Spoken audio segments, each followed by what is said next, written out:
con una atmósfera oscura, siniestra y decadente. Una historia sin Jedis ni Siths que se roben la atención del público. La serie nos quiere contar el cómo es que la rebelión daba los primeros pasos para dar el golpe definitivo en contra del imperio para finalmente librarse del yugo al que son sometidos. ¿Qué tal, chicos? Sean bienvenidos a este nuevo análisis del canal. Mi nombre es Sunil y esto es Geek Támbulo. Una historia que proviene de una galaxia muy lejana. El universo de Star Wars se expande nuevamente con una serie sobre un personaje bastante llamativo. Uno que comenzaría con el auge de los planes de una rebelión que trabajaba a cal y canto para poder detener el avance del imperio por toda la galaxia. Ahora bien, entrando en detalle, tengo que tocar un tema que quizá todo fanático de Star Wars se debe estar preguntando. ¿Por qué hay tanta diferencia entre una producción y otra? Es decir, nos entregan series que tocan con las pinzas, como lo fue el libro de Boba Fett, que claramente enganchó a muy pocos, fue disfrutable algunos episodios y aún así era mejor esperar a que la serie finalizara para poder ver todos los capítulos sin interrupción alguna.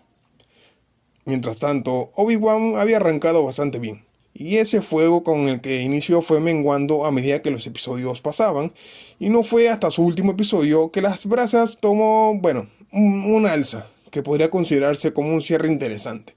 Mas no hay que negar que si la serie hubiese contado desde su principio a su fin de la misma forma con la que arrancó, es decir, con los episodios que realmente impactaron a la audiencia, no se hubiese sentido como un relleno más.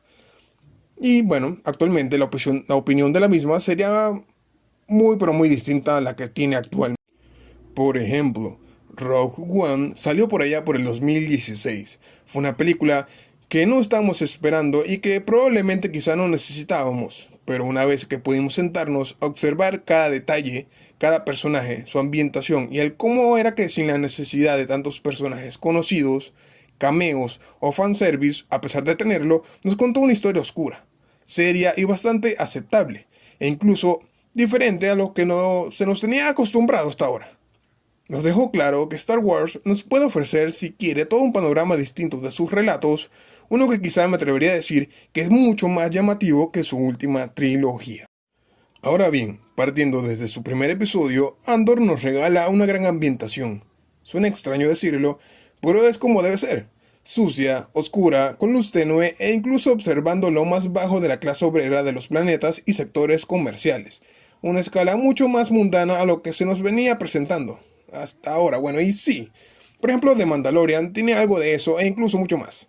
Pero por alguna razón, al igual que el paso con Rogue One, nos adentramos en una historia de origen tribal incluso, ya que ahora sabemos que Cassian Andor en realidad era un miembro de una tribu Kenari, un planeta minero explotado por el Imperio y abandonado por él mismo después de un gran accidente. Observamos, por ejemplo, cómo Marva Andor rescata al joven Cassian, que sí, fue raptado por una mujer, pero que desde su punto de vista le salvaba la vida al joven muchacho para que luego creciera como el hombre que, ya conocíamos desde el 2016 en Rogue One.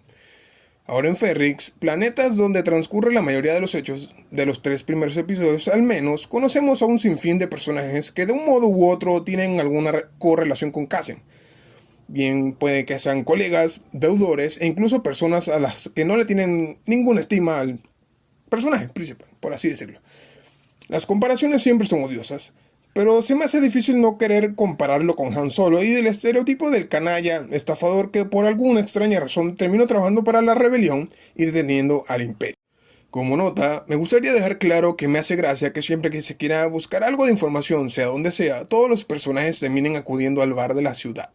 Un recurso bastante explotado por un sinfín de películas, series, incluso videojuegos, que es un recurso que no cae nada mal, así como el grito de Wilhelm, bastante famoso, que requema en demasiadas películas, pero no deja de ser un guiño para el cine. De nuevo, con Cassian, no es sorpresa lo que lleva al hombre a buscar información al bar. Es decir, busca a su hermana, miembro de la tribu Kenari que se quedó, en su planeta cuando Marva lo apartó de su tribu.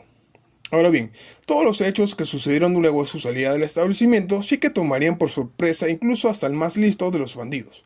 Y yo les pregunto a ustedes, ¿qué hubiesen hecho? Dos sujetos lo siguen a un callejón, van armados y buscando pelea. Forcejan con uno y accidentalmente uno de ellos muere. Una decisión cruda y rápida, pero que en su momento es fácil entender a Cassian y el accionar que tuvo. Porque además nos deja ver que la matriz de la serie no es más del típico héroe que hace todo bien y de los malos que son malos solo porque sí. Aquí hay grises. Hay más de donde ponernos de un lado u otro. Evaluamos si es que las motivaciones de un bando o del otro son relativamente aceptables hasta un punto de coincidir con las acciones que tomarían cada uno de ellos. Si me preguntan, hay una característica que muy pocas series tienen el privilegio de entregar al público que semana a semana espera el día de estreno de sus capítulos. Un recurso que veo algo requemado más que, bueno, de cierta forma es justificable. Es que cada protagonista de alguna serie o película de Star Wars siempre tiene un droide amigo o al menos un pequeño familiar amigo o, bueno, demás, que le acompaña a sus aventuras. Así que Andor no podía ser la excepción al caso, presentando un nuevo droide que muchos querrán muy probablemente en sus vitrinas. Y no los juzgo, es que es muy fácil tomarle cariño a personajes como ese. Pero bueno, desde otro punto de vista, para ser más específico, la de el subinspector Karn de Primor, lugar donde se llevan a cabo los asesinatos de un par de empleados, este notifica el crimen a su superior, pero bueno, el sujeto parece no estar demasiado al pendiente de lo sucedido y de hecho básicamente le decía en cara que se hiciera el de la vista gorda. ¿No les suena algo de eso? Porque a mí sí. Y es precisamente este mismo Karn que de alguna forma se las arregla para obtener recursos y un pequeño equipo para dar caza al principal sospechoso del crimen.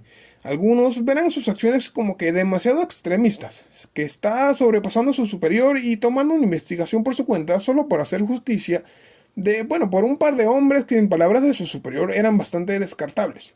Sin embargo, Karn, así como el equipo que lo siguió a Ferrix, no veía la situación así, dándonos ese punto de vista de un hombre que quiere castigar un crimen de su ciudad por muy bajo y extraño que fuera. Aún así, los sujetos que fueron asesinados fueran, bueno, la escoria más baja de su organización. El resto se lo podrán imaginar. Escenas de acción, traición y bastante intriga por lo que se está, sucediendo. Casi parece que se está orquestando algo más grande y mayor y que claramente no lo van a decir a la primera. Una serie con 2 episodios y una segunda temporada ya confirmada no se cocinará una trama en una llama rápida, como por así decirlo. Mi opinión sincera es que Andor es una serie para verla y seguirla. Más si eres de las personas que sientes que tras la última trilogía y la serie de Obi-Wan, el universo de Star Wars está como que en deuda con nosotros. Nos debe una serie distinta, que nos anima a verla. Ya no se sienta que el peso de la franquicia está sobre las espaldas de Grogu y de Mando. Sin embargo, me gustaría saber si han visto la serie, qué les ha parecido sus 3 primeros episodios y si la verán hasta el final. Pueden dejarme en la caja de comentarios su opinión al respecto.